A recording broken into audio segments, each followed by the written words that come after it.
Hello বন্ধুরা, আজকে আমি পনির রসা রান্না করব। পনির গরম জলে ভিজিয়ে ছোট ছোট করে কাটিয়ে নিচ্ছি। পনিরটা ভাজিয়ে নিচ্ছি, লাল করে ভাজিয়ে নিচ্ছি। হয়ে গেছে ভাজা, নামায় নিচ্ছি।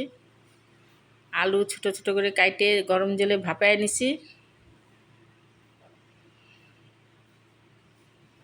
আলুটাও ভাজিয়ে নিচ্ছি।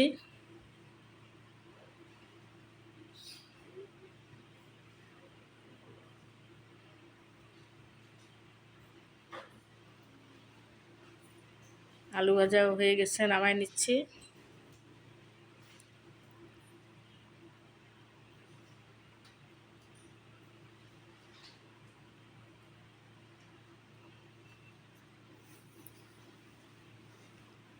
তোমরা সঙ্গে থাকো।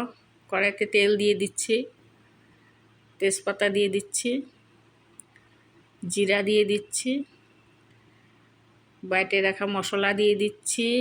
এইখানে আদা, জিরা, লঙ্কা একসঙ্গে বাটা আছে। ভালো করে মশলাটা কষায় নিচ্ছি। স্বাদ মতন লবণ দিয়ে দিচ্ছি, হলুদ দিয়ে দিচ্ছি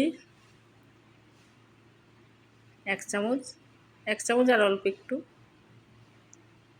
মশলাটা কষায় নিচ্ছি। তোমরা সঙ্গে থাকো, দেখতে থাকো, লাইক করো, শেয়ার করো, কমেন্ট করো।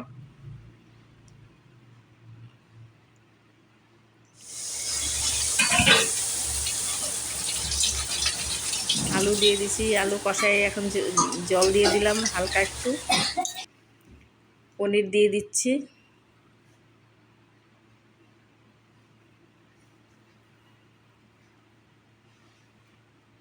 হয়ে গেছে, নামায় নিচ্ছি।